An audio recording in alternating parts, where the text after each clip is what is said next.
Fala pessoal, esse vídeo aqui não é um PandaCast convencional. Você está assistindo a parte 1 de um compilado dos melhores episódios desse ano de 2025. Então fica ligado porque os próximos cortes são só dos melhores insights que teve nesse ano inteiro em todos os PandaCasts que a gente gravou nesse período. E o melhor de tudo, além dessa parte agora no dia 25 de dezembro, também tem no dia 1 de janeiro. Então fica com esse vídeo, inclusive curte, comenta e compartilha para aquele teu sócio que quer pegar esses melhores insights que a gente preparou para você e um Feliz Natal!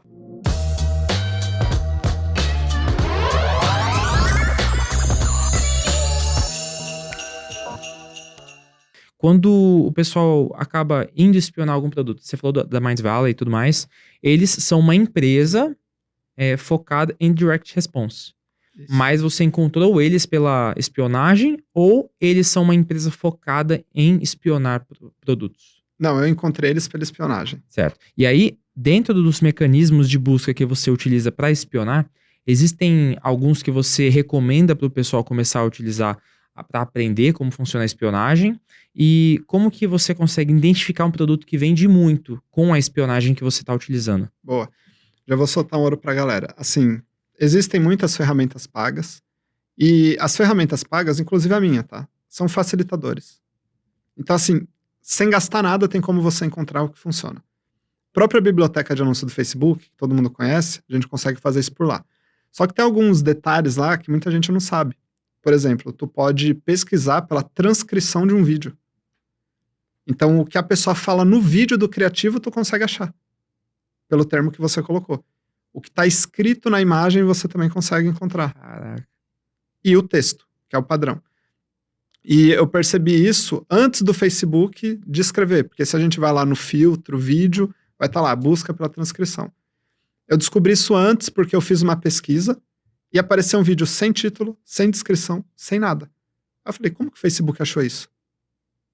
Né, sendo que eu pesquisei. Aí eu dei play no vídeo, tinha o que eu coloquei. Aí eu falei, caraca. Interessante.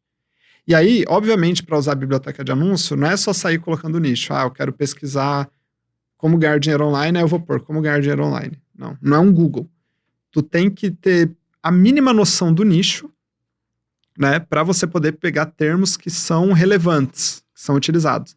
E aí, o que eu faço quando eu não conheço? Porque tem um ponto de partida, né? Eu coloco um termo genérico, tento achar algum anúncio, que seja lá tráfego direto, e dá para reconhecer, né, pelos padrões. E aí eu pego outras coisas que são faladas, né, nisso. Por exemplo, teve um nicho aí, mega específico, que eu nunca vi na vida, de sobrevivência. Sobrevivência, que é meio que o que os americanos consomem muito. Porque os americanos, eles são meio apocalípticos. Mas né? sobrevivência, tipo, como desengasgar uma pessoa, ou tipo... Não, sobrevivência é meio assim, se acabasse a energia hoje no país, tá. o que tu faria? Vela e tal. Não, eu fiquei pilhado com a cópia. Eu falei, porra, é verdade, se tiver apagão, o que eu faço? Aí ensina aqueles... Como fazer fogo. Né, que eles façam você mesmo. Como fazer fogo, como ligar algo só com pilha e tal. Americano tem muito isso. Vende muito lá. Mas eu não sabia que no Brasil vendia. E vende. Caraca. Aí eu joguei lá sobrevivência, achei um monte de coisa. Aí achei um criativo de direct response, isso durante uma mentoria, né? Com um mentorado que faz isso.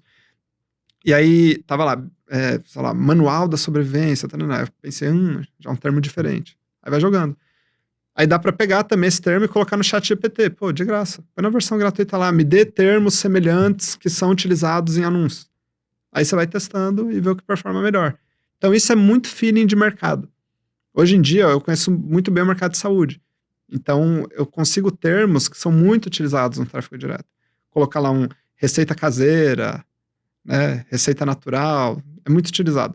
Só que para o iniciante ter essa visão de tipo, vou jogar uma receita caseira, receita natural, é difícil. Tem que pesquisar bastante. E até mesmo do ponto de partida do iniciante, por exemplo, encontrar um nicho que tenha muita busca, um nicho que às vezes não seja tão falado. O que eu, Felipe, pesquiso bastante são, por exemplo, coisas que às vezes você não vai virar e falar para uma pessoa que você está precisando. E na maioria das vezes são coisas íntimas. Uhum. Então, o que eu penso? Então produtos que falem sobre resolver alguma coisa íntima da pessoa, por exemplo, sei lá, esses dias eu tava pesquisando e encontrei um nicho de próstata. Tem muita gente escalando coisa de próstata. Então, faz sentido, porque o homem culturalmente não gosta de falar sobre isso, mas quer resolver o quanto antes. Pra não, justamente não ter que falar nem com o médico. É igual a disfunção erétil. Exato, é o mesmo ponto. E então, eu acho que são tipos de feelings que quando você vai entendendo a manha do jogo, você vai pensando, caramba, o homem é mais racional, só que isso pega muito no emocional do homem. E aí, cria a mesma nivela o jogo, porque sempre falam assim, que a mulher é muito mais emocional e menos racional na hora da compra. E se eu encontrar produtos que pegam no emocional da mulher também, nesse tipo de nicho? Exato. Então, quando você vai entendendo desse mercado, você vai meio que associando. E uma pergunta que pode ser um pouco mais específica, tá? Uhum. Até pelo meu nível de consciência e junto do pessoal que acompanha o canal aqui. A gente tá espionando com as plataformas que você, por exemplo, falou pra gente utilizar e tudo mais, até plataformas gratuitas e pagas, você falou que tem essa diferença. Mas, às vezes, na maioria dos casos, vão ter pessoas usando o Cloaker. Perfeito. Nesse caso, são os produtos que mais vendem que estão usando o Cloaker. Não necessariamente. Ou não? Tem um mito. Esse era o meu ponto. Tem um mito. Porque assim, o que tu precisa para usar um Cloaker? Tá escalando? Não. Você precisa só configurar e usar. Né? Então assim, hoje em dia com a popularização disso, todo mundo quer usar. Só que as pessoas usam pelos motivos errados. Elas usam para se proteger. Cloaker não protege a oferta de plágio. Cloaker é para tu burlar os mecanismos do Facebook, do Google, entre outras plataformas. Atrapalha as pessoas de encontrarem? Atrapalha. Só que eu vou dar um spoiler. Se você escalar, vão te achar e vão te copiar. Ponto. Qual que é o único jeito de a minha oferta não ser vista? Tem um jeito. Não colocando ela para rodar. Verdade. Porque assim, o que é o Cloaker, para quem não entende? O Cloaker ele é um filtro de tráfego. Então, para determinada pessoa ou robô, ele vai mostrar a página que a gente chama de white. Né? E para o consumidor, para o lead, para o cliente, ele vai mostrar a página black. Que geralmente a galera agressiva mais e tudo. Agora, o ponto é o seguinte. O teu lead não vai ver? Ele vai ver. E se eu for o teu lead? Ou se eu se passar pelo seu lead? Eu vou ver também. Do mesmo jeito. Então eu já dei a dica de como resolver. Mas nesse caso, você acha que a pessoa que tá usando o Cloaker, agora invertendo o lado da moeda, tô usando o Cloaker, não tem risco de eu acabar perdendo certo tráfego de leads que comprariam de mim? Com certeza. Com certeza. Por isso que é bom utilizar bons Cloakers. Né? Tem que utilizar bons Cloakers. Então, assim, existem vários Cloakers no mercado. Uns são melhores que os outros. Uns são mais fáceis, outros mais difíceis. Tem que saber configurar e tem que ter traqueamento. Porque você não vai resolver um problema de perda de tráfego se você não sabe o que está perdendo. Então tem que traquear, galera. Se você tem uma operação no digital, não vou nem falar só de tráfego direto, e-commerce, cara, qualquer coisa. Até mesmo orgânico, viu? Traqueia. O grande ouro do mercado digital é Big Data. O que a espionagem traz? Big Data. Não é só ver o que o amiguinho está vendendo e falar, vou copiar, vou modelar. É inteligência de mercado. Conhece uma empresa chamada Nielsen? Não. É basicamente a maior empresa de pesquisa de mercado do mundo. Mas o nome já é sugestivo sobre conta do cientista, né? Isso. Eu não sei se pronunciei certo, enfim, acho que é Nielsen, que se escreve tá Nielsen. Então, nem sei se tem relação com ele, pode ser que tenha. Né? Não fui a fundo nessa empresa. Mas basicamente, vamos supor, empresas como o Mac, ou sei lá, qualquer outra empresa grande, paga múltiplos 6 dígitos, centenas de milhares de reais, só para ter uma pesquisa. De tipo, público, demografia. Que é uma parada que pode ser, sabe? Só que aonde que a Nielsen atua? Fora do digital, porém, também no digital. A Nielsen em si, ela veio de fora, né? Atuava, tipo, público no geral. E aí eles compraram, eu acho que é isso mesmo, eles compraram o Ebit. Sabe que fazia ranqueamento de e-commerce e tal? Eles compraram o Ebit. E aí tinha a logozinha bem pequenininha do lado das paradas, assim, com um negocinho vermelho. E o que o Ebit faz? Ele ganha com o quê? Você já parou pra pensar? Big Data. Caraca, dados. Dados. Então ele sabe qual que é o e-commerce que mais está vendendo, o que menos está vendendo, e por que está vendendo muito ou por que está vendendo pouco. Reputação, entrega. dados demográficos do cliente. Não sei como é a política deles, mas eu imagino que a Nielsen, por ter comprado, ela vende esses dados de alguma forma para o concorrente. Basicamente, a espionagem faz isso. E a gente consegue até pensar nisso, que, por exemplo, agora, quando vocês estiverem vendo isso, já vai ter passado um tempinho já, mas o Burger King, mandou 1 centavo para milhares de pessoas como uma forma de fazer um lançamento que eles fizeram de uma promoção. E foi muito inteligente isso, porque pensa comigo, quanto que você paga hoje para um lead ver um anúncio teu? Com certeza não vai ser 1 centavo. Então, agora começa a pensar, você gastar 1 centavo pra pessoa olhar pra você. Todo mundo vai ficar curioso pra saber, receber um Pix, porque você ganha dinheiro. Então a pessoa vai lá clicar e vai ver que tem uma promoção do Burger King, você vai pensar, caramba, gastou muito pouco pra conscientizar o cliente de uma oferta e esse boca a boca vai ser muito forte, porque a pessoa recebeu um Pix. Só que agora, ó, uma pergunta, que eu acho que você vai saber a resposta. Dessa grana que ele gastou, desse 1 centavo que ele mandou de Pix, qual que foi o ROI dele na hora que ele subiu, no dia? Cara, imensuravelmente... no dia que subiu? No dia. Será que ele teve ROI ou será que ele saiu no prejuízo e vai recuperar depois? Eu acho que ele teve prejuízo e depois vai com certeza recuperar depois. É isso que eu falei ali no começo. Eles usaram como fonte de aquisição, não como ROI imediato. Mas não tem nada a ver com direct response. Galera, é óbvio que tem. Vocês têm que parar com essa loucura de o meu concorrente é quem roda tráfego direto também. É todo mundo, cara. Todo mundo faz tráfego direto. Todo mundo. Se tu tá anunciando emagrecimento encapsulado, o teu concorrente vai ser encapsulado de emagrecimento?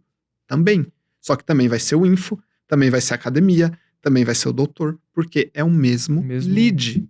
O mesmo público. Por isso que o leilão é caro. Vocês acham que meia dúzia de gente anunciando emagrecimento encapsulado vai encarecer o leilão a nível nacional, global? Não existe isso. Você está competindo com Ultra Farma, você está competindo com Drogazil, você está competindo com grandes empresas que são laboratórios que vendem também. Façam um teste, coloquem lá no gerenciador Estados Unidos e põem weight loss, perda de peso na pesquisa. Vocês vão ver os concorrentes de vocês lá. Entendeu? Então é isso. Por isso que no tráfego direto são ofertas agressivas. Porque se tu não é agressivo, irmão, tu não compete com uma indústria bilionária em dólar. Tu não compete. Qual foi o 80-20 para você que fez você conseguir ter esses resultados com nutracêuticos em si? Eu acredito que seja a conversa com o público, né? Por exemplo, eu vou soltar um ouro aqui pra galera que tá assistindo. Uma dica para vocês que quando vocês forem fazer pesquisa de público sobre mecanismo, quando você for tentar entender qual que é a dor do seu público e o que ele acredita, você joga lá no YouTube. Por exemplo, vou pegar o nicho de celulite, que eu rodei bastante celulite. Hoje eu não rodo mais, eu rodei bastante. Coloca lá, como eliminar a celulite. Como tirar a celulite. Joga isso no YouTube e assiste todos os vídeos. Aqueles vídeos que tem 5 milhões, 2 milhões, às vezes 300 mil, 100 mil visualizações. Esses vídeos, eles sempre vão entregar soluções. E você vai ver que existe um padrão ali. As pessoas, elas acabam... falando sobre a mesma forma de resolver aquele problema. Então, por exemplo, fala-se muito sobre esfoliação de café, por exemplo. Então, você vai ver que no vídeo de 2 milhões, ela fala sobre esfoliação do café. No vídeo de 1 milhão, também. No vídeo de 100 mil, também.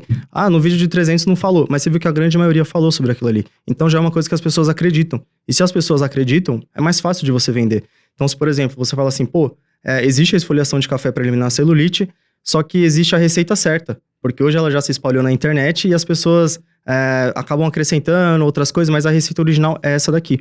Então, quando você entende o seu público, fica muito mais fácil de você vender. Então, quando nós migramos para o nutracêutico, a primeira coisa que nós fizemos foi exatamente essa pesquisa. Então, a gente descobriu qual que era o mecanismo, né, que as pessoas mais acreditavam, que já estava implantado na cabeça delas, de forma orgânica, né? Então, no YouTube, no TikTok, a gente pesquisou bastante, e a gente pegou esse mecanismo e colocou ele na oferta. Então, assim, a receita X, ela já existe, você sabe que existe, só que essa aqui é a receita certa. Então, assim, mais uma vez, o estudo de público, ele é muito importante, né? E aí, lógico, você escreve ali a história, né? Todo o storytelling ali, a jornada do herói na VSL, mas pegando esse mecanismo que é o que as pessoas já acreditam. Caraca, eu vejo que é um insight que vale muito a pena, porque principalmente para quem tá começando, é um pouco difícil ver isso de uma forma mais cética e empresarial. Tudo que um negócio vai englobar e principalmente a persona que ele vai atingir. Eu vejo que tem muita gente que cria o produto porque viu que tá fazendo dinheiro, mas não sabe qual o público que vai atingir aquilo, sabe? Uhum. Porque as pessoas acham que o próprio... a persona, o estudo de persona, é algo que só vai ditar se a pessoa é gorda, o que a pessoa come, quanto ela recebe. E não é isso. Tem muitas outras características para você conseguir englobar e entender isso. Sim. E, cara, até dentro do que você tá me falando, hoje você roda global, mas quais países? Principalmente Estados Unidos. Hoje eu rodo Estados Unidos, Reino Unido, Canadá e Austrália. Mas a grande maioria das vendas, 90%, vai para os Estados Unidos. E até pegando um pouco desse ponto. Para você, existe uma diferença gritante, muito diferente do cara que vai rodar no Brasil, do cara que vai rodar lá fora? E o cara que nunca rodou, é melhor já começar lá fora ou começar aqui no Brasil? Boa pergunta, boa pergunta. Com certeza absoluta, eu recomendaria qualquer pessoa começar rodando para fora. E por que eu falo para fora? Para você que tá assistindo aqui. Vamos imaginar o seguinte, aqui no Brasil, para você vender uma coisa de R$197, você precisa convencer muito a pessoa, ter muita explicação, a pessoa tem vários pontos ali que ela ainda tem dúvida, então você tem que quebrar muitas objeções, você tem que passar muita confiança, tudo tem que estar muito perfeito para você vender um produto de 197. Lá nos Estados Unidos, não. Lá nos Estados Unidos, R$200 vai dar o quê? Mais ou menos uns 30, 50 dólares aí nessa faixa, né? Lá para eles, 30 dólares, 50 dólares não é nada. Então é muito mais fácil você vender para eles. Primeiro, é um país que tem a moeda muito mais forte, é um país que as pessoas já costumam comprar online. Então, assim, esse hábito de comprar online já existe, né? Diferente aqui do Brasil, que as pessoas, muita gente não sabe passar o cartão, não sabe gerar um Pix ali, copiar e colar no banco, né? Por mais que a gente que é jovem saiba fazer isso, mas o pessoal mais velho não sabe. Tem muita gente que não sabe. Então, assim, é um público com poder aquisitivo mais forte. Eles conseguem, o hábito de comprar online, eles já têm. E a gente tá falando de uma moeda que tá 6 vezes o real, né? Não sei quando você vai estar assistindo esse vídeo, mas hoje a moeda tá 6 vezes o real. Então, assim, se você vende um produto de 50 dólares lá, basicamente você faz metade do esforço que você tem para vender um de 197 aqui, né? Então, assim, quando você começa a implementar tickets lá, então, por exemplo, eu vendo um produto de 50 dólares, mas eu tenho um order bump de 30, um order bump de 20, eu tenho um upsell de mais 50, quando você vai ver, você já vendeu ali 600, 700 reais para uma pessoa, que aqui no Brasil é muito difícil vender esse mesmo valor, né? Ainda mais porque a gente tem o Pix, cartão de crédito. Talvez no cartão de crédito, sim, porque a pessoa vai parcelar e tudo mais. Mas você ainda pode ter o desconto se você oferecer sem juros e tudo mais. Cara, eu até fico pensando, né, pô, pra pessoa que vai começar lá nos Estados Unidos, tem um certo tabu que se cria sobre que é difícil rodar lá fora, que pro brasileiro é mais difícil porque não fala a língua nativa. Qual que você vê que é um tabu que não tem nada a ver e que comprova que qualquer pessoa pode vender na gringa?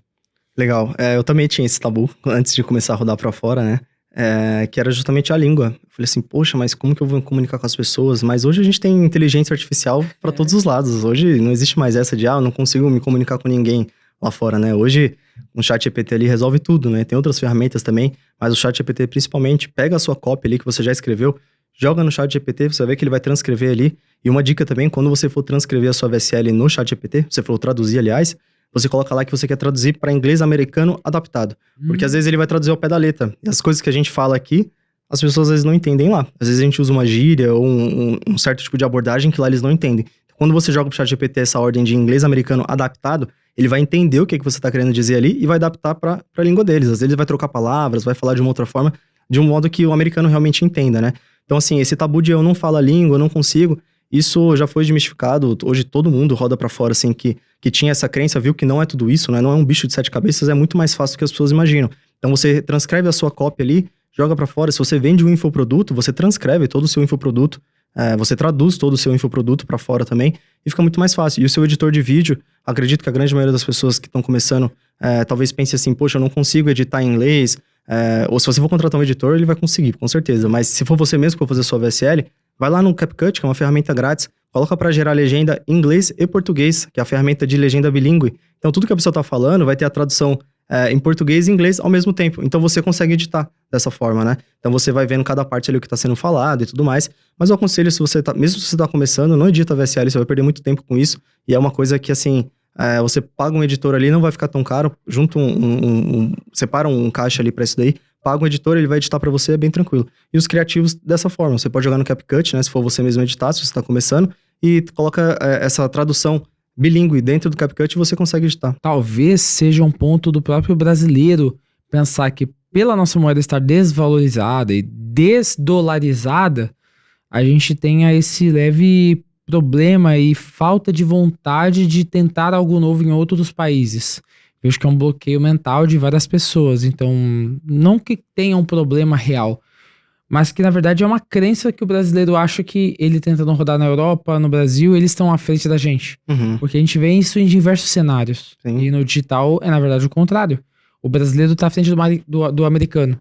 Uhum. O brasileiro, muitos e milhares rodam com a Kart Panda na Europa. Uhum. Então você vai vendo aos pouquinhos e vai quebrando essa objeção que você tinha sobre literalmente vendendo global. Sim. Qual que foi a objeção que quebrou assim a tua crença pra você rodar e começar a escalar no global? Acho que a principal crença era a língua mesmo, como que eu comunicar com o meu cliente, né? E acabou que eu vi que não era tudo isso. Eu simplesmente peguei o que eu já tinha, coloquei em inglês e coloquei pra rodar lá fora. E comecei a ganhar em dólar. Então, assim, foi um resultado, poxa, falei, caraca, eu devia ter descoberto isso antes. Porque eu rodei muito no Brasil e logo depois eu fui rodar pra fora, mas o que ficou na minha cabeça foi, poxa, eu deveria ter rodado antes. Não é tão difícil quanto parece, né? E, inclusive, nós rodamos também em francês, italiano, nós colocamos em outras línguas também. Porque quando a gente viu que o inglês, que era o nosso maior tabu, né? Era o meu maior tabu. Falei, poxa, será que é tão difícil assim? Aí eu vi que era só traduzir, jogar pro editor, traduzir o seu infoproduto ali, ou o seu produto físico, né? Se a sua empresa já manda para outros países também. Nós pegamos, usamos o ChatGPT também, colocamos em italiano, colocamos em francês, jogamos pro mesmo editor, fizemos da mesma forma e começamos a vender em 3 países diferentes, com 3 línguas diferentes. Mas aí, como que você chegou nessa conclusão? Que esses 3 países seriam os ideais para você vender? Você testou todos? Esses foram os 3 melhores? Como que você chegou nessa conclusão? Foram pesquisas também. Da mesma forma como eu pesquisei para rodar no Brasil, quando nós fomos traduzir pro inglês, eu entrei no YouTube, vi se essa dor também existia lá fora, e existe até mais do que no Brasil, né? A dor da celulite, porque lá as pessoas, elas são um pouco mais acima do peso, então as mulheres tendem a ter mais celulite, né? E quando nós fomos rodar em francês, da mesma forma, nós pesquisamos quais eram os países do mundo que mais sofriam com celulite, por exemplo. Nós achamos lá a França e a Itália, e eles estavam liderando o top 5, e dali em diante a gente viu que realmente existia essa dor nesses países, e por isso que nós escolhemos eles. A gente fica um pouco preocupado em rodar algum país que seja um pouco menor, tipo a Itália, sabe? Então, nesse ponto, você acha que realmente não tem muita escala em países pouco menores? Pelo nicho de produto, não tem nada a ver isso? Qual que é a tua opinião? Claro que existem os países que eles são mais propensos a comprar. Por exemplo, os Estados Unidos hoje ele é o top 1. Mas se você parar pra pensar, se todo mundo tivesse esse pensamento de, por exemplo, poxa, eu não vou rodar na Itália porque lá tem menos gente do que nos Estados Unidos. Só que menos gente quanto? Quantos milhões de pessoas existem lá também? Então, assim, você prefere rodar num país que tem, por exemplo, tem, sei lá, 10 milhões de pessoas, mas não tem ninguém rodando? Ou você prefere rodar num que tem 100 milhões, mas tem milhares e milhares de pessoas rodando lá? Então, assim, é relativo, né? É um país menor, só que não tem ninguém rodando, entre aspas. Então, é um país...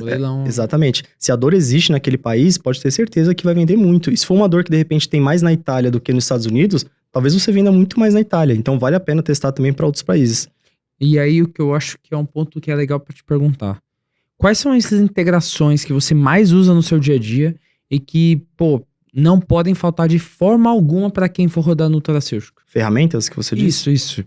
Hoje a gente usa bastante o ChatGPT para praticamente tudo, né? A gente usa a ferramenta Assembly para transcrever vídeos. Então Assembly? Isso. Ela transcreve de uma forma muito rápida de qualquer língua e é gratuita. Então, nós usamos para traduzir tanto VSLs, transcrever criativos em outras línguas também. Usamos bastante o CapCut, que é uma ferramenta grátis lá. Clássico. Então, assim, eu tenho os editores lá, mas eu também ponho a mão na massa quando precisa fazer uma coisinha rápida ali, outra coisa, eu mesmo faço.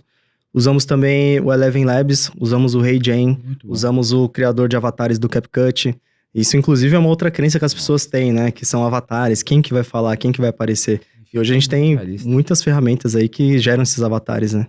E até para você que tá em casa ter acesso a esses avatares do CapCut, tinha gente que tava perguntando, porque um convidado veio e falou que tem esses avatares no CapCut quando coloca em inglês, mas não falou aonde, né? É no computador, tá, gente? Você vai no desktop, troca pra língua em inglês ali no CapCut e você vai ter acesso a literalmente a parte de IA mágica aí do próprio CapCut. É bem legal, você consegue fazer vários textos, várias formas persuasivas. Não sei se você já chegou a testar.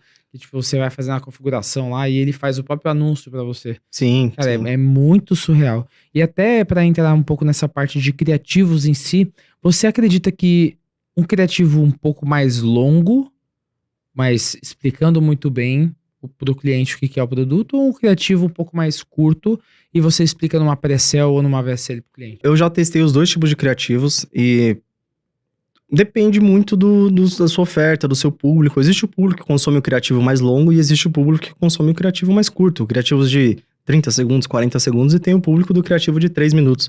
Então, assim, hoje nós rodamos ambos, né? Ambos conversam com públicos diferentes. Então, também não existe essa crença, né? As pessoas, poxa, mas quanto tempo tem que ter o meu criativo? Tá muito longo, tá muito curto.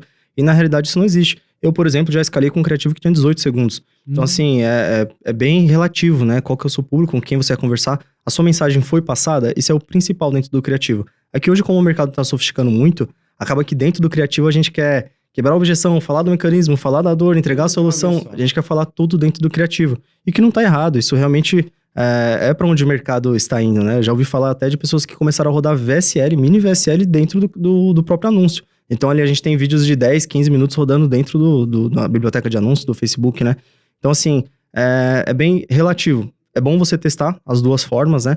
Ver qual público conversa com qual.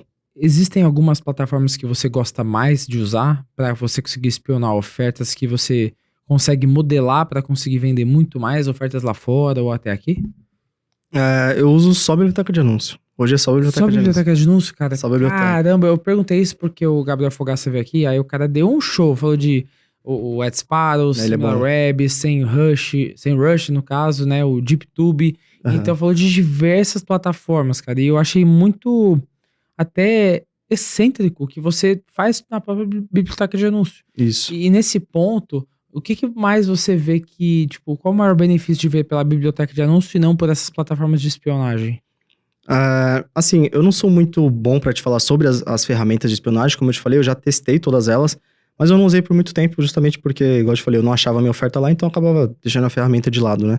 Mas a biblioteca de anúncio, ela é 100% de certeza que aquele anúncio ele está ativo naquele momento, rodando em tempo real, ou ele foi desativado, e agora o Facebook atualizou, ele te mostra até há quanto tempo aquele anúncio está rodando, né? Então, se ele está rodando há 4 horas, há 8 horas, há 12 horas. Então, ali você consegue ver os dias, o tempo, o criativo, qual é a página, qual que é o anunciante, para qual site que está levando. Então, tudo isso eu tenho dentro da biblioteca e eu tenho 100% que aquelas informações ali estão certas. Hoje em dia, eu sei que tá muito mais difícil, principalmente pelo nível de concorrência e pelo nível de outras empresas também dos mesmos nichos também estarem investindo cada vez mais.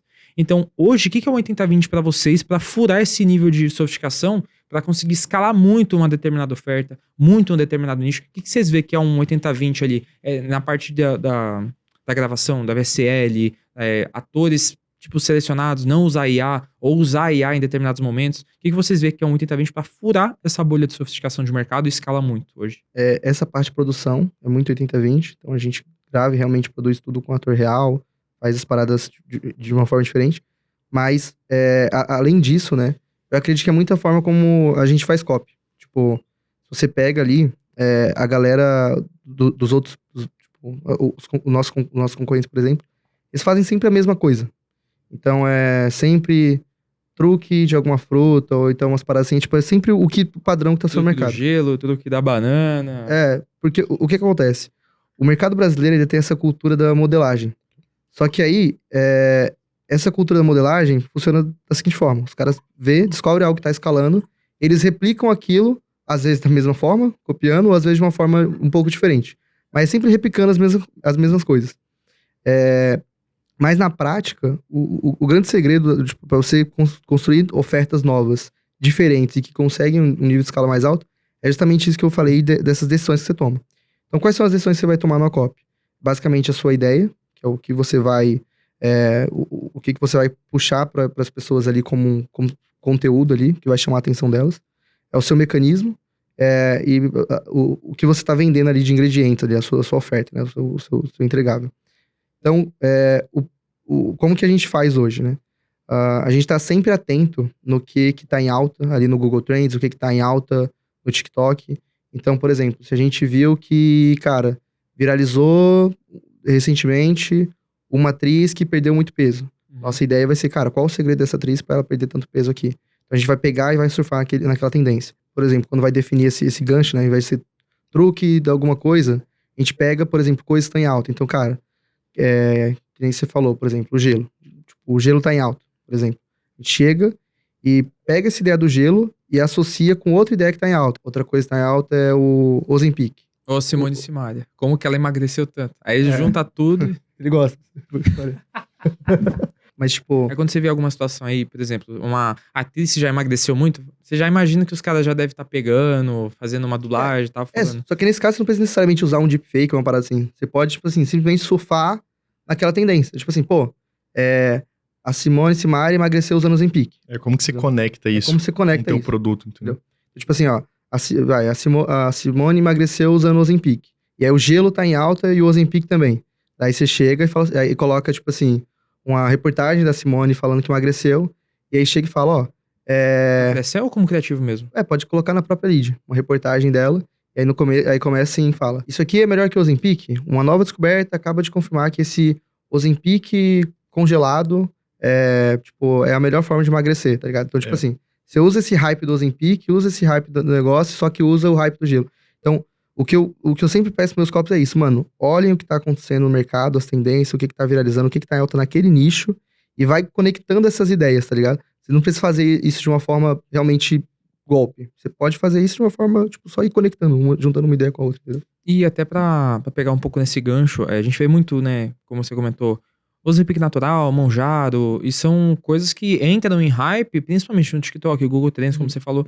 Mas um ponto principal, existe a possibilidade da gente criar um branding, claro, usando o mesmo método do Direct Response para criativo, para VSL e tudo mais, só que fazendo um branding disso, pensando em ter um LTV, pensando em meio que construir a marca, ou vocês acham que a proposta muito agressiva acaba distanciando do branding? Eu acho que dá. Consigo falar isso com mais propriedade, porque antes de eu entrar de fato ali na operação dos Estados Unidos, juntar com o Derek, a gente estava muito focado nisso, eu e o Ale, né, meu sócio. Com a Vita Six, a gente tem um médico, né, então a gente apresenta só com o médico, e a diferença de fazer algo mais pesado para algo menos leve, na verdade é só o jeito que você apresenta isso, entendeu? Então, por exemplo, o que a galera que faz o Blackzão ali, eles fazem? É sempre uma promessa muito forte, é sempre umas ideias muito malucas, entendeu? Quando você vai fazer um brand, meio que você não precisa fazer isso. Por quê? Porque você tem um médico, entendeu? Os caras de ED bota pornô na VSL. Exato. Então os produtos mais com brand ali, até um exemplo da Blivo, eles não têm promessas tão firmes assim, entendeu? Porque tecnicamente você não precisa, você consegue ancorar as suas promessas de outras formas. Então, por exemplo, o médico, ele já traz uma credibilidade absurda, o fechamento ele já traz, e aí isso entra numa parte de gestão também. Então, por exemplo, quando você consegue prever que você vai fazer um produto melhor ali, seu entregável ele vai ser melhor, as pessoas vão comprar, será que você precisa rodar com a mesma margem de quem roda produto que vai comprar só uma vez, entendeu? Então, começa a ficar um jogo bem mais sério. Eu não acho que todo mundo que faz esse marketing mais black consegue jogar um jogo mais limpo, muito pelo contrário, porque é sim mais difícil, você tem mais pontos de atenção. Então, por exemplo, você vai pagar bem mais caro no teu produto, você vai ter que ter um médico, quanto você vai pagar pra esse médico, entendeu? Você vai dar porcentagem pra ele sem ter um advogado. Então, tipo, hoje, essa nossa parte da Vita Six, eu tenho o melhor advogado do Brasil para médicos. Melhor, tipo, é bem caro o contrato dele, entendeu? Então, todo mundo consegue tancar, né? Então, essa é a diferença. Você tem mais pontos de atenção, teu marketing não precisa ser tão agressivo, mas ele precisa ser mais inteligente, entendeu? Então, um copy mediano, ele não vai conseguir escrever uma VSL para esse cara. Por quê? Porque, basicamente, ele não vai ficar batendo em promessa. Ele vai ter que trocar essa promessa por coisas mais plausíveis, entendeu? Então, essa é a diferença. É um jogo mais sênior, na minha opinião. Tá? E é o que vem dando mais certo no Brasil. E você vê que hoje, na estrutura no modelo de Nutra, tanto aqui no Brasil quanto lá fora, existe como posso falar, um mecanismo específico que você vê que o copywriter precisa se adaptar a ele, ou o copywriter hoje, com o Nutra ali, você consegue criar mecanismos novos, dependendo do nicho? Ou você acha que existe uma forma validada e é aquilo que dá certo? Hoje, dentro da empresa, eu passei um processo para os copies, tal qual você não precisa criar um mecanismo novo.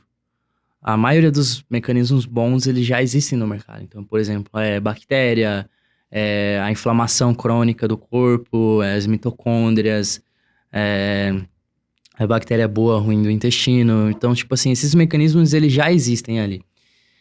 A única coisa que você precisa fazer é entender como esse mecanismo funciona e como que você pode adaptar a comunicação deles, sacou?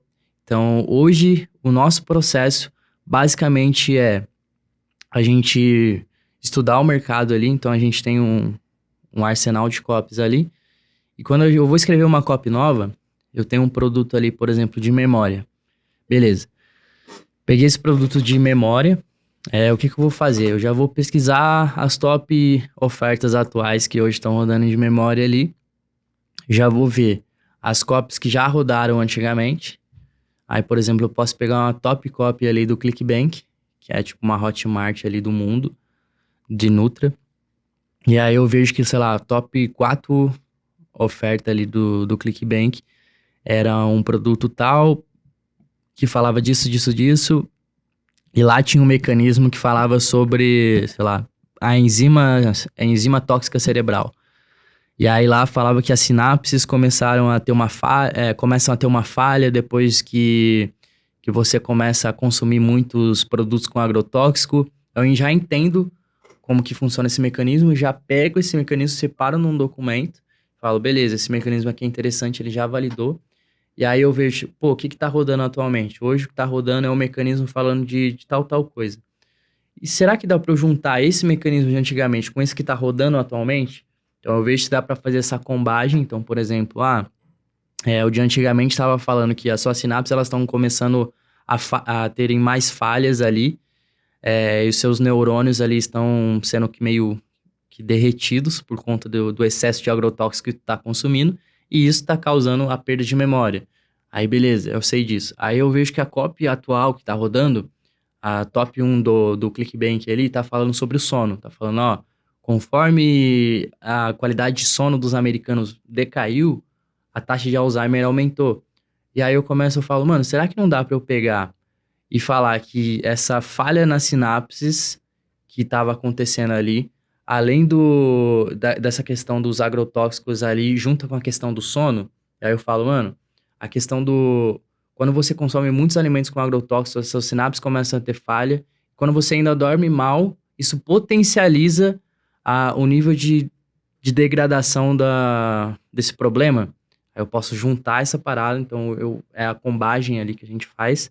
Então eu junto o fato do sono, a questão do agrotóxico ali, faço essa junção, e aí eu formei um mecanismo novo.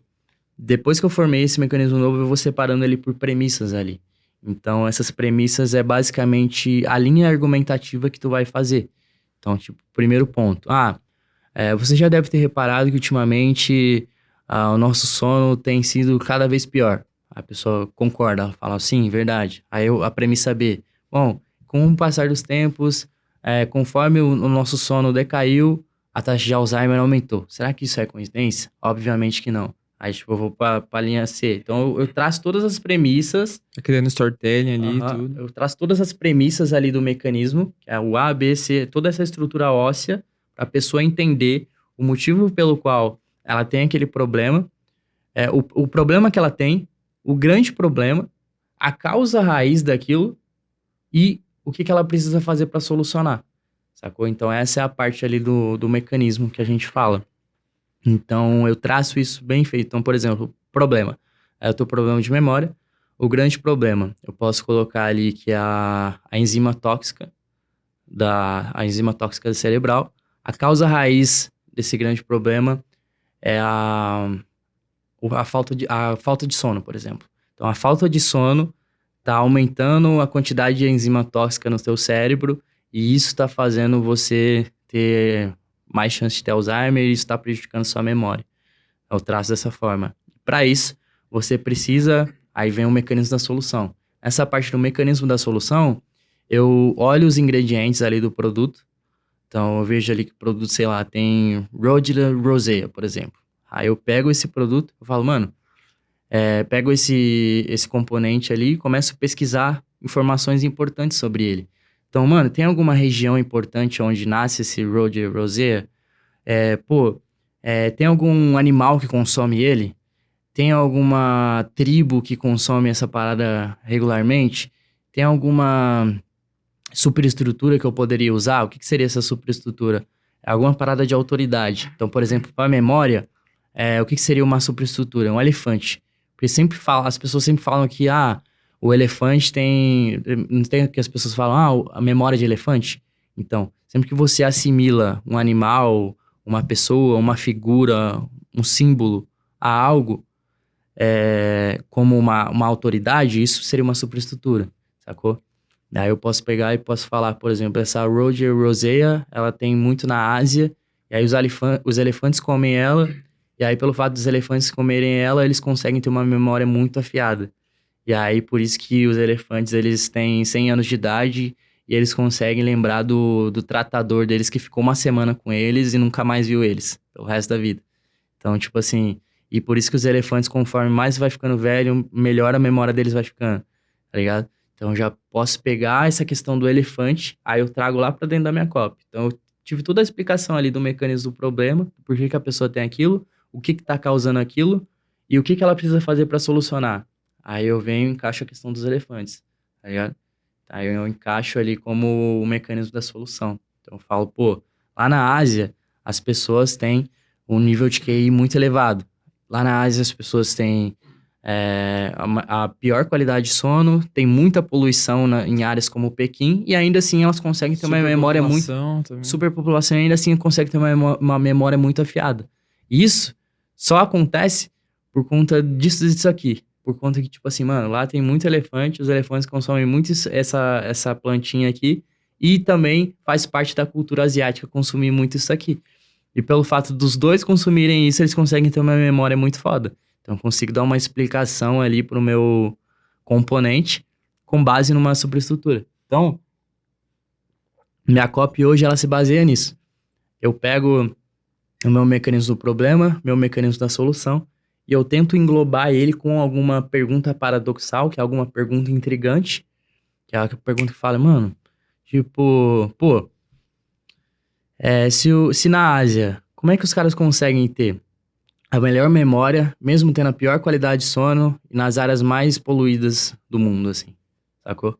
E eu vejo que é um ponto que é bem legal, é interessante a gente pegar toda essa construção de estrutura, porque se for parar pra ver, as pessoas que são do e-commerce ou que vêm de outra área, acham que a copy é literalmente uma estrutura para criativo, que é uma estrutura para você fazer ali no seu site, na página de vendas, sendo que quando a gente joga isso pra Nutra, cara, é uma coisa que é até 6, 7, 8 vezes muito mais poderosa a nível de persuasão e de construção de oferta. Então, eu vejo que todo esse mecanismo que você explicou aqui pra gente, ele é replicável. Mas, além da pessoa conseguir replicar para outros nichos, aonde você minera e, principalmente, qual que é o fator principal que você leva em consideração para saber que esse produto está escalado para você poder modelar, entender dessa oferta? Eu sempre baixo um VPN, coloco nos Estados Unidos, lá dentro eu entro na Amazon para eu conseguir avaliar os top produtos ali. Então, por exemplo, primeiro de tudo, eu vejo algumas tendências ali. Primeiro de tudo é a tendência que o que as pessoas mais estão consumindo ali atualmente. Bom, você consegue ver isso através das vitrines da Amazon e do Walmart, nos Estados Unidos. Lá você tem, por exemplo, você coloca suplementos for weight loss. Você vê os top 5, os top 10 produtos ali, você vê o que mais está vendendo. Então, estão vendendo muita goma para diabetes aqui. Beleza. Estão vendendo muita goma de vinagre de maçã. Então, você tá vendo, goma de vinagre de maçã, tá vendendo muito, isso aqui tá muito em alta, as pessoas estão consumindo muito isso aqui. Tá tendo bastante oferta de diabetes. Então, eu comecei a ver na biblioteca de anúncio ali, a questão do ClickBank, a questão da própria Buy Goods mesmo, você começa a ver as ofertas que mais estão em tendências ali. Tem até a ferramenta, como é que chama aquela ferramenta mesmo? Do YouTube? Tem o DeepTube também. Do Ítalo, né? Aham.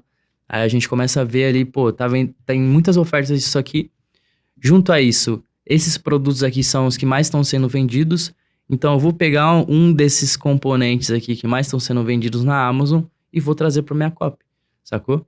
Então, basicamente, a minha mensagem de vendas ela é estruturada da seguinte forma. Eu pego um produto tal qual as pessoas já estão consumindo, eu entro no mercado tal qual já tem uma alta demanda, as pessoas já estão consumindo bastante. E além disso, o meu único foco depois vai ser encontrar um mecanismo, que eu já tenho um arsenal muito foda de copy, porque você já vai ter repertório, você já sabe as copies antigas que já escalaram, você já sabe as copies que estão escalando atualmente, você sabe se dá para mixar alguma coisa entre essas copies. E fora isso, tem a questão ali do gancho, né? Que é o que é uma parte muito importante para trazer as pessoas para tua mensagem de vendas ali. Então, por exemplo, eu tenho ali um produto vai ser goma de vinagre de maçã. Aí, beleza. Eu começo a pesquisar no YouTube para encontrar um gancho ali. Então, eu começo a pesquisar Solution for Diabetes. Tipo, solução para diabetes. Eu começo a pesquisar em inglês. Entro lá em contagem de visualizações. Vejo o que mais tá viralizando no momento ali. Entro no TikTok, começo a ver trends ali. Começo a pesquisar vários tópicos ali relacionados a diabetes em si. Aí, por exemplo, você encontrou vários e vários vídeos de 5 milhões de visualizações, 6 milhões de visualizações, falando sobre a maçã, tá ligado? Falando que a maçã ajuda a reverter e a controlar a glicemia. Aí tá bom. Eu posso pegar essa questão da maçã, que eu sei que tá viralizando no TikTok, ou seja, tem uma viralização orgânica muito forte. Se tem uma viralização orgânica, significa que as pessoas já estão consumindo muito aquilo. E se tem algum histórico de viralização, até mesmo no tráfego pago, ou seja, se essa questão da maçã já vendeu no passado, é melhor ainda, porque a pessoa já investiu milhares de reais naquilo, sacou? Então, em ordem de hierarquia, o mais importante é o tráfego pago, porque você já sabe que é algo que está sendo investido. Segundo, é o tráfego orgânico, porque você já sabe que está viralizando, as pessoas estão consumindo muito aquela tendência. E é isso. Então, basicamente, eu peguei o produto ali, goma de vinagre de maçã, entendi que tem muita demanda por produto de diabetes, porque pesquisei em todas essas ferramentas, está sendo muito bem vendido. Encontrei o mecanismo que eu vou utilizar, e aí eu vou em busca do gancho. Esse gancho eu posso usar, por exemplo, a casca da maçã, porque eu sei que as pessoas estão falando muito sobre a casca da maçã. Eu vou falar, por exemplo, o truque da casca da maçã para reverter o diabetes, sacou? E aí eu vou utilizar um mecanismo já validado, só que com uma comunicação diferente. Porque o mecanismo, ele, tipo assim, tem a psicologia, que é o esqueleto ali. Então, é basicamente tu explicar aquilo, então, o que é, o que a pessoa tem, por que ela tem aquilo, como que aquilo surgiu no corpo dela, como que ela vai conseguir reverter. Essa parte é a psicologia.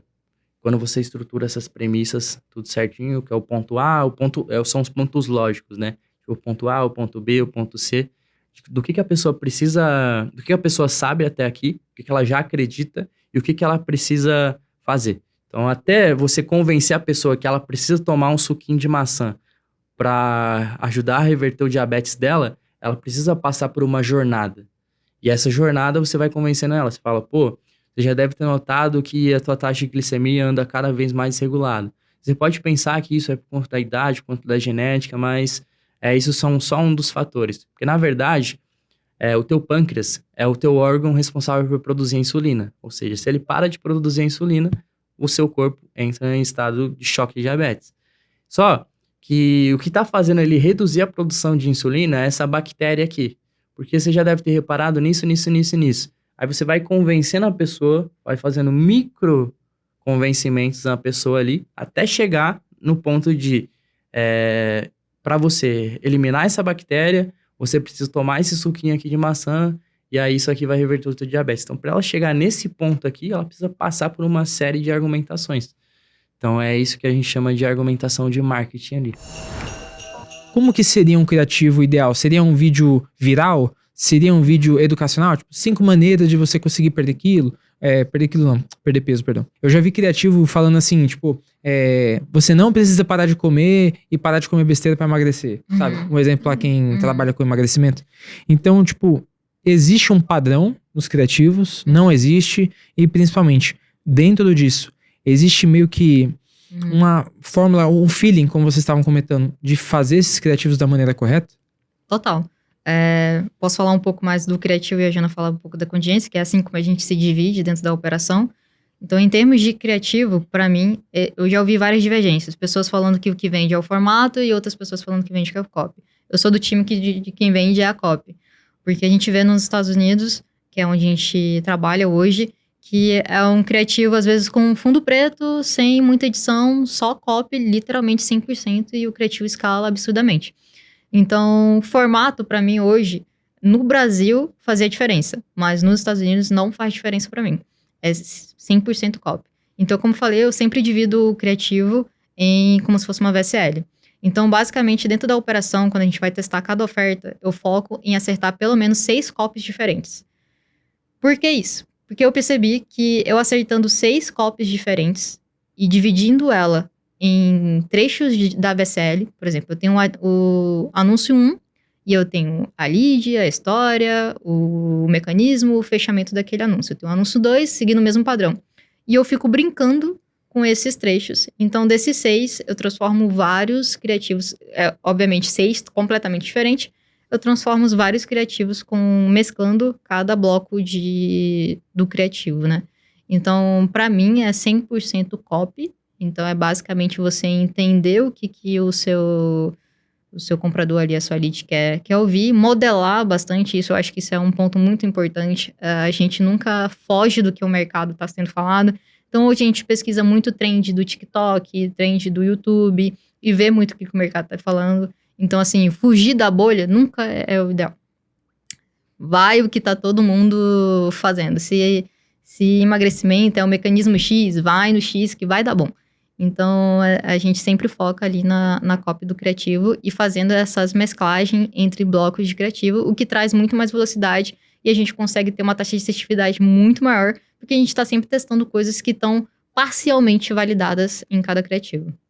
E agora na parte da contingência, até para esses criativos, porque jogando limpo com o pessoal que tá em casa, vocês sabem que o Nutra é um nicho mais delicado, principalmente quando a gente tá falando de nichos sensíveis, que a gente pode falar, por exemplo, quais os nichos principais? Vou deixar vocês falarem, os principais que vocês veem hoje, quem tá escalando. Eu acredito que o nicho mais escalado hoje do Nutra na Gringa definitivamente é emagrecimento. E aí existem alguns nichos dentro do mercado de saúde, que a galera escala também, mas eu acho que o mais escalado, sem dúvidas, é emagrecimento hoje. Então, até pegando nesse gancho, quando a gente vai falar de emagrecimento, existem certas palavras que, até na minha época que eu rodava drop ali, quando lançou o iOS 14 e tudo mais, ficou um pouco mais difícil pra gente conseguir anunciar até certas palavras. Então, deve existir hoje em dia ainda palavras que é pra evitar, deve existir algum tipo de coisa que você tem que fazer na tua conta pra, de fato, não ter, né, esse bloqueio. Então, qual que é o tipo de contingência que você usa? Se você usa Dolphin, Multilogin, se você usa Cloaker, o que você utiliza ali na operação? Antes da Jana falar da contingência, uma parte de copy que é muito importante, se você tentar não ser black, isso em termos de Facebook, né? Se você tentar não ser black no criativo, você não vai vender. Então, você vai precisar ter uma contingência interessante, que é o que a Jana vai abordar agora. Você vai descobrir como você faz para aprovar o anúncio black. É isso que você precisa fazer. Porque a gente sempre tentou, tipo, ok, não tá aprovando inteligência artificial, não tá aprovando essa palavra um pouco mais agressiva, essa copa um pouco mais agressiva, vamos tentar deixar um pouco mais white, vamos tentar deixar um pouco mais leve. Vende, mas não pega atração, não escala. Então, o que escala é a copy mais agressiva, é o vídeo mais agressivo, e aí você vai ter que buscar formas de burlar para passar essa copy e esse vídeo mais agressivo, né? Isso. E hoje em dia, no Facebook, o que manda no jogo são ativos bons. E o que são os ativos? É a BM, é o perfil anunciante do Facebook, são as contas de anúncio em si. O que eu faço hoje é bem básico, na verdade, é mais básico do que no início. No início eu tinha ali o Multilogin, eu usava o Incognito, comprava perfis. No início a gente chegou até a aquecer perfis, depois passei a comprar perfis reais já aquecidos. O que eu faço hoje? Uso o meu perfil real, ali no meu Chrome mesmo. Não uso nenhum tipo de Multilogin, não uso proxy, não uso nada. Faço a operação ser o mais real possível para o Facebook. Então, o meu perfil do Facebook, eu não sei que ano que o Facebook surgiu, mas eu devo ter entrado no Facebook logo no início. Então, ele é muito aquecido. Ele é o perfil mais aquecido que eu posso encontrar no mercado.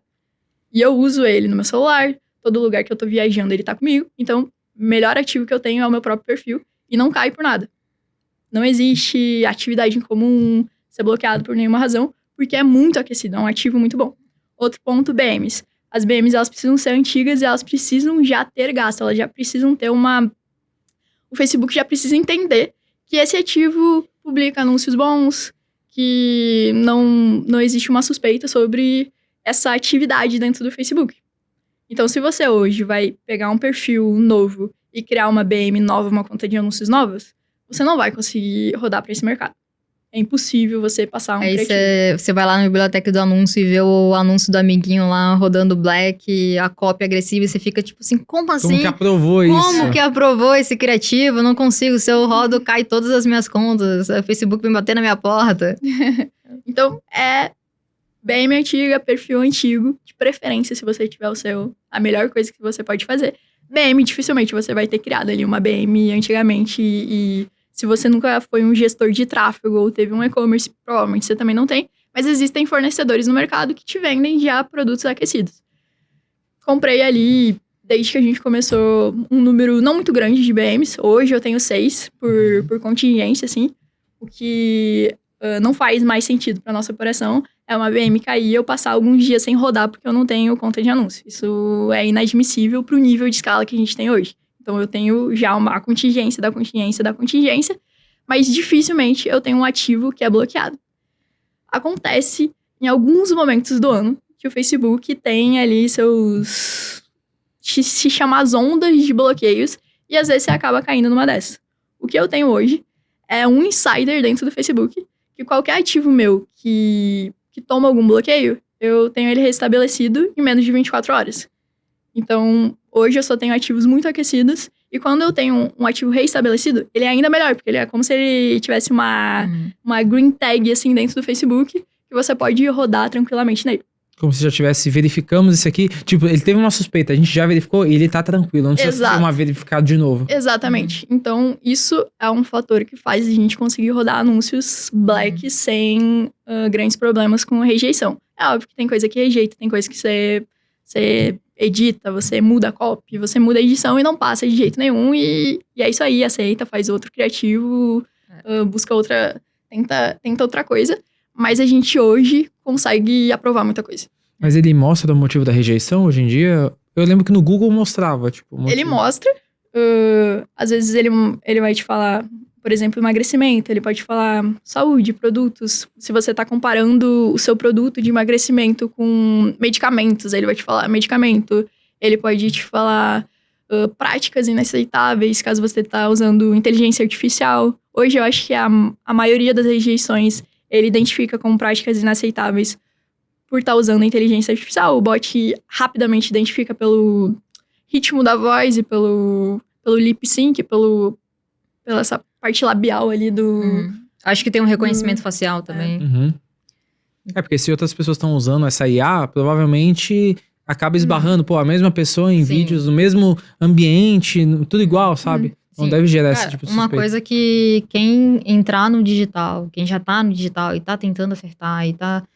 O que não pode ser é escasso.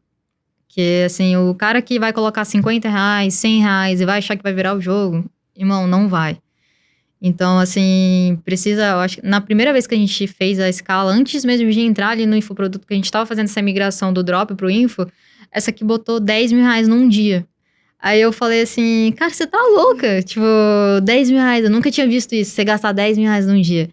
Eu confesso que foi o primeiro impacto que eu surtei, assim, eu fiquei pensando, assim, uns 3 dias, do tipo Voltou, do os tipo R$10.000 assim- voltaram. ela colocou 10, voltou 10. Sorte sua. Sorte sua. Mas eu fiquei pensando, tipo assim, meu Deus, eu vou precisar de grana pra fazer isso aqui, e coragem pra fazer isso aqui. Então, assim, ela tá falando sobre comprar BM, você ter BM com gasto, você gastar em teste. Cara, isso aqui funciona. É assim, eu te garanto que isso aqui funciona e isso aqui muda vidas. Então, assim, você precisa acreditar, primeiro, e deixar essa mentalidade escassa pro outro lado e dar o all-in, sabe? Porque você vai precisar colocar dinheiro na mesa. E o que foi virada de jogo pra vocês, assim? Quando vocês começaram, claro, vocês acertaram rápido. Mas vocês só acertaram rápido porque vocês entenderam o quê? A gente entendeu que não adiantava inventar. Existe algo funcionando no mercado, você precisa modelar o que tá funcionando. Aí você vai fazer lá o esqueleto do que tá funcionando, o que eu posso mudar aqui, o que eu posso melhorar. E nunca você vai pegar o que tá funcionando e fazer pior. É uma VSL que tem atores muito bem produzida, e aí você vai fazer algo cinematográfico, letra branca, fundo preto. Não vai funcionar. Você precisa elevar o nível de sofisticação, ou você precisa, no mínimo, fazer no mesmo nível. E aí, quando a gente lançou nossa primeira oferta, a gente entendeu isso.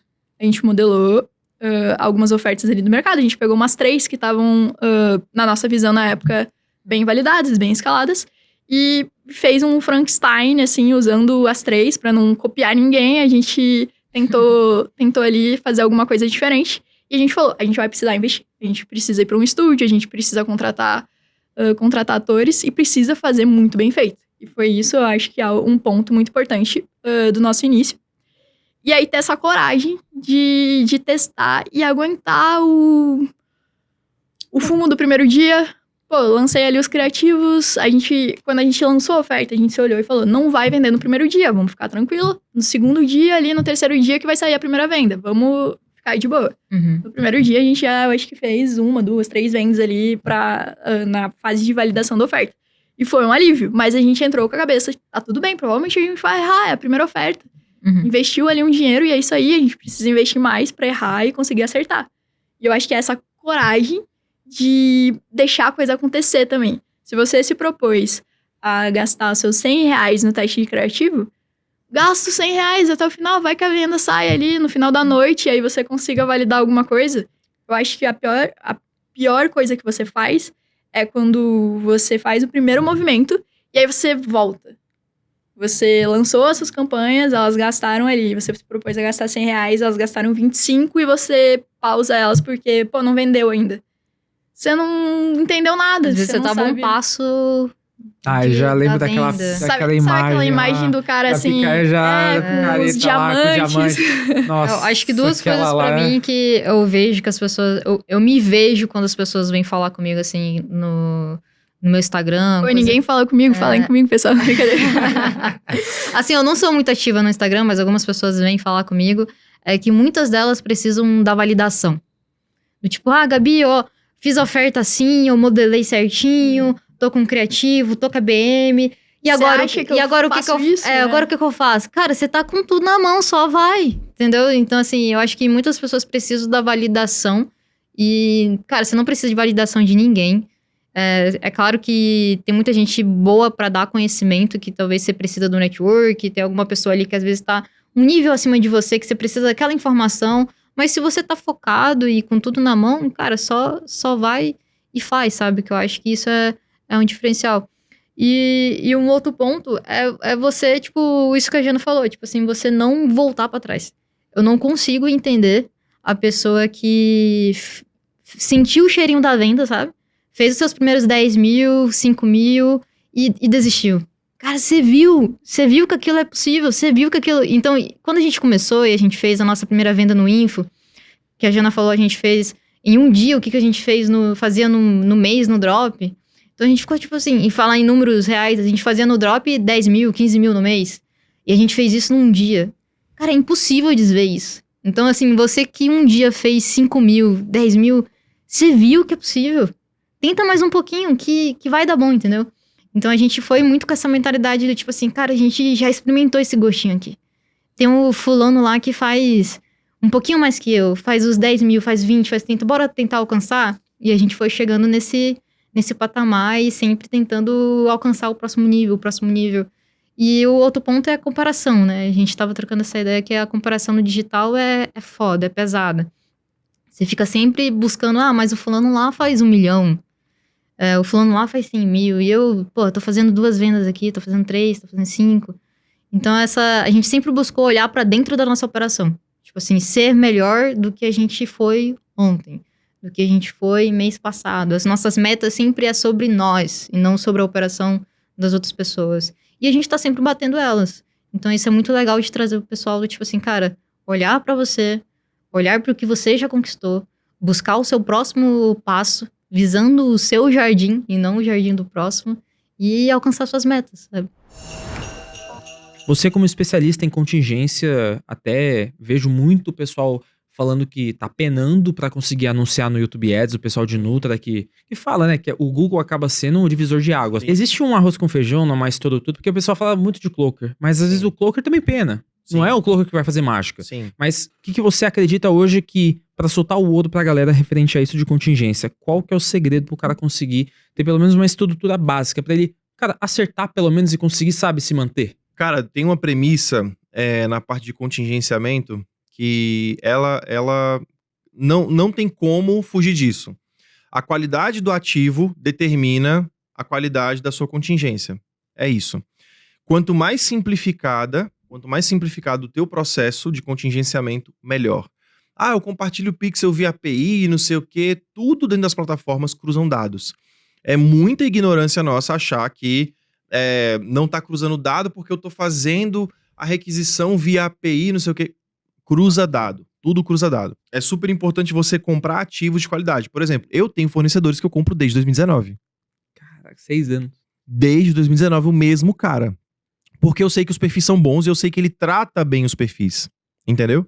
Eu sei que ele trata bem as BMs, eu sei que ele trata bem os ativos. E aí, é isso. O primeiro ponto é esse. Ativo bom, conta boa, foi bem tratada, vai durar bastante. Segundo ponto, não ser afobado. A galera não tem paciência para tratar o ativo. O cara já quer pegar o ativo no mesmo dia e subir. Beleza, pode ser que segure, pode ser que aguente. Mas às vezes você vai pegar um perfil que tem algumas métricas, a gente não vai entrar em parte técnica, mas tem algumas métricas dentro, alguns marcadores dentro da meta, dentro do Google, ALR e SRT. São duas métricas que o algoritmo mede para falar assim, ó, se tiver com ALR baixo, essa conta tem um score baixo e tem um cálculo para isso. E eu sei fazer esse cálculo. Eu sei mostrar hoje para as pessoas por que o seu perfil tá caindo, por que sua conta tá caindo, por que sua BM não aprova mais anúncios. Porque o ALR tá baixo, esse score da conta tá baixo. Ou se o ALR estiver alto, tá alto.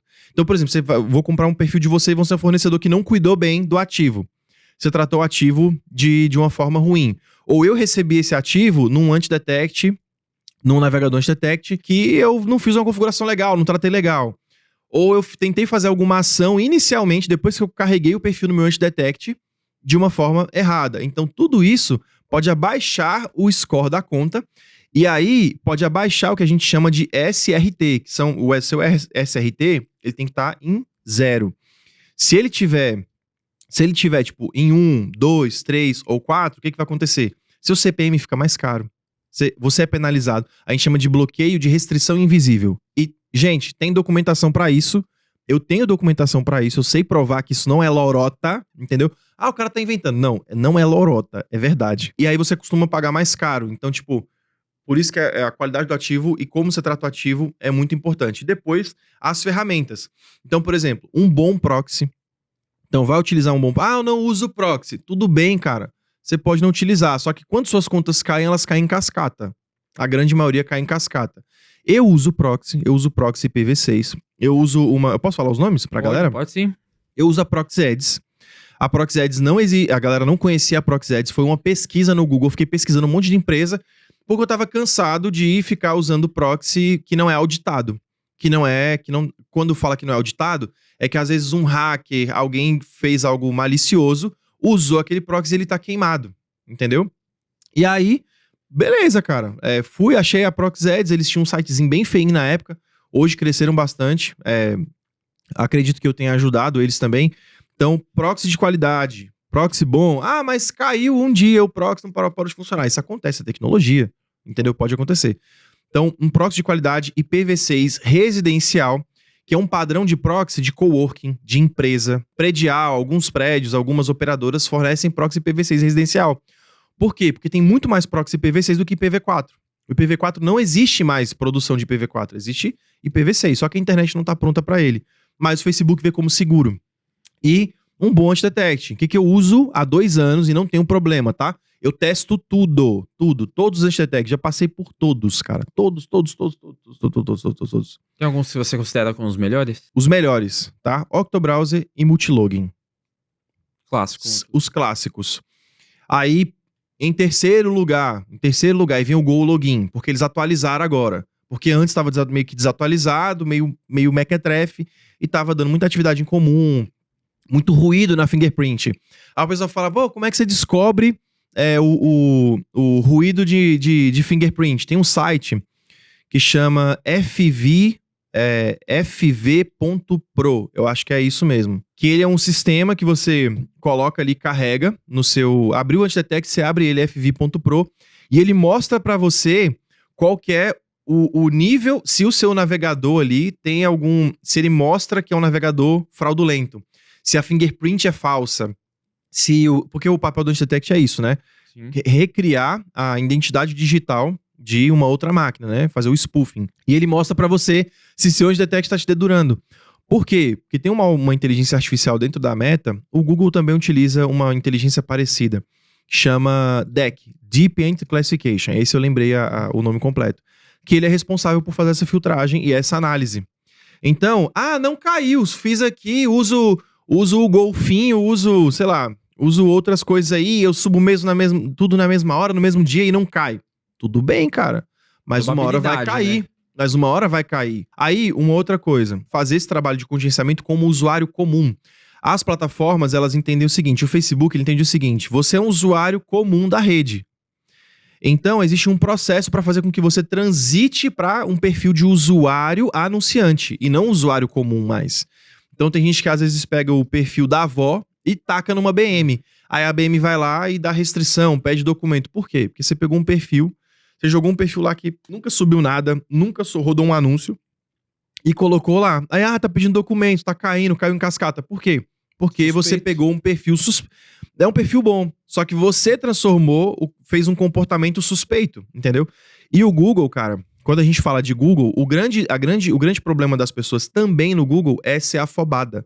Contingenciamento é antecipação. Você faz antes, você planta para colher. Você planta para colher. Se eu tivesse com um notebook aqui, eu poderia abrir e mostrar meus detect, eu tenho mais de 300 perfis que eu posso utilizar. Só que eu não preciso utilizar todos eles. Tem uns 20 só que eu utilizo. Mas é contingência. Eles estão lá. E vira e mexe, eu abro um, abro o outro. E falo, gente, mostra pros alunos também. Galera, tá aqui, tá ativo.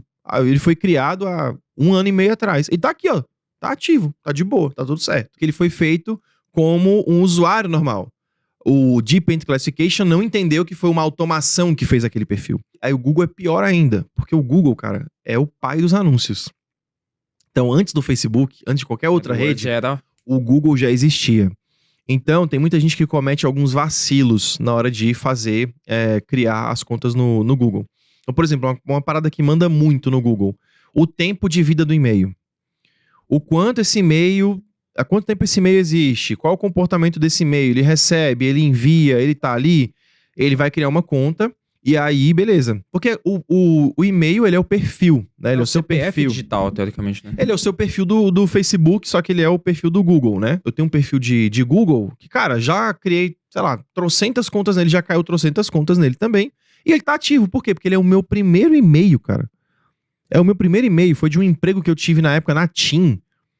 É até hoje o mesmo e-mail, tá ligado? Eu tenho esse e-mail até hoje, eu tenho contas nele, gerencio contas nele, e ele tá tudo bem, cara. Não cai com conta com facilidade, não tomo restrição com facilidade, mas é o seguinte, aí o que acontece? O Google, ele é uma empresa que eles vão criando mais barreiras e mais restrições pra, vou falar assim, dificultar o cara que é black hat, que quer fazer ações fraudulentas. Então, por exemplo, eu fui numa reunião no Google que os caras falaram, cara, a gente tem um dashboard aqui, um painel, eles mostraram um painel de fraudes que acontecem no Brasil e no mundo. O Brasil, nem se juntar, os caras lá de dentro falando, cara, nem se a gente juntar todas as fraudes que rolam no mundo inteiro, consegue bater a quantidade de fraudes que rolam no Brasil. Caraca, a gente é top 1? Top 1, somos top 1, viu? Aê! Aê! Entendeu? Brasil é top 1 em fraudes, não só no Facebook, não só na Meta, no Google, cara, e mas na Meta também. Mano, porque é difícil, porque se for parar pra ver, cara, a maioria dessa galera um dia já foi white no digital e depois se frustrou com o mercado e foi Sim. pra esse lado. Né? E aí, cara, manda muito a forma como você cria o ativo no Google. Usa o Cloaker. Cara, bacana, né? A gente tem aí o que tá no hype, né? O The White Rabbit, né? Do Alex. Inclusive, ele veio aqui no podcast. Ele veio, né? Massa. Tá no hype, mas existem várias ferramentas no mercado. Já testei vários. The White Rabbit funciona. Só que, cara, Cloaker dentro do Google funciona. Só que tem o jeito certo de fazer. Tem que configurar também. Tem a forma certa de fazer. Eu descobri recentemente que o Facebook, ele, em alguns casos, ele descobre que você está usando Cloaker, ou ele desconfia. Vou falar do Facebook e do Google. Aí o que acontece? Ele deixa você continuar rodando. Só que você paga mais caro. Eu consigo provar isso. Aí descobre, aí o cara tá rodando, aí o cara, meu CPA do nada Isso acontece muito, cara. Ó, se isso aconteceu com você, cara, é batata. O Facebook descobriu que você tá usando o Cloaker, mas tá deixando. Tá deixando, vai, deixa. Pode deixar. Só que ele vai pagar mais caro. Porque o SRT dele vai aumentar. Vai ficar com uma métrica não é mais zero, alta. vai Não é ser- zero. Mas ele vai Isso é pagar tipo mais caro. o tier 1, 2, 3 que tem no caso de anunciantes de e-mail, pra saber se o cara vai Sim. cair na caixa spam ou na caixa principal, né? Sim, a Meta também tem isso, internamente. Tem essas métricas. Eles descobrem, mas eles não derrubam sua conta. Ela fica ativa. É tipo assim, você vai ficar ativo aí mais uns 2 meses, a gente vai comer o seu dinheiro. Nossa. Porque o cara vai continuar rodando lá e ele vai tentar lateralizar, né? Ele vai horizontalizar o tráfego em outras contas. Aí essas outras contas vão continuar rodando, com a Até ele performance filtrando. male, e ele vai ficar ali, porque brasileiro é apegado. Ele é apegado. E o cara que não tem a experiência, como eu, quando eu vejo, opa, me pegaram, mas não derrubaram a conta. Eu já desligo tudo, já vou para outra conta. E o Google, ele faz a mesma coisa, só que o Google não é tão espertinho quanto o Facebook. Ele derruba mesmo. Ele derruba. Ou ele vai derrubar seu anúncio, ou ele vai derrubar a sua conta. Muitas vezes, se a conta é boa, ele vai derrubar só os anúncios. Entendeu? Pra Não você vai derrubar a rever conta tudo, tá? pra você rever tudo. E aí, beleza. Só que o Google, cara, eles detectam Cloaker com muita facilidade. Por quê? Será que eu posso falar isso? Não, isso eu não vou falar, não. Ó, eles detectam, tem um hash. Quando você sobe a campanha, ele dispara um hash. E aí, o analista, ele lê esse hash. E dentro desse hash contém uma informação que fala assim, safadinho, tá usando Cloaker. Uma informação. Tem uma única informação que detecta e fala assim, caraca, esse cara tá usando Cloaker. Vou desligar as campanhas e a conta dele. Entendeu? Então, Cloaker no Google, cara, é complexo. É uma parada complexa. Tem que ser assim, feito... Sabe aqueles filmes que o cara tá ali fazendo um experimento, um negócio bem assim, ó, muito minucioso. Tem que ser muito bem feito. E, óbvio, tem muita gente que não tá conseguindo rodar por vários fatores. O fator do criativo, o fator da qualidade de conta, porque o cara só quer comprar uma conta com gasto e já quer no mesmo dia sair subindo um monte de coisa. Então tem um processo pra isso. Se você quer ficar ligado em mais conteúdos que a gente solta, segue a gente no Instagram, CartPandaBR, que a gente solta. Além de vídeos curtos e cortes para você sentir aquele gostinho de insights que a gente teve em alguns dos episódios, sempre fique ligado porque a gente solta integrações novas junto com a Cartpanda, a gente solta novidades, lançamentos e até mesmo, se você quiser estar no podcast um dia, usa o checkout e o gateway da Cartpanda, que eu tenho certeza que você, faturando pelo menos 2 milhões, você resgata a recompensa aqui do podcast e vem aqui contar a tua história e mudar muito mais vidas junto aqui comigo, para mais pessoas serem impactadas pelo mercado e também terem mais consciência do que vão fazer e o que vão vender e como vão vender no digital. Então, se inscreve no canal, salva a playlist, está pelo Spotify. Eu vou ficando por aqui e até a próxima, pessoal.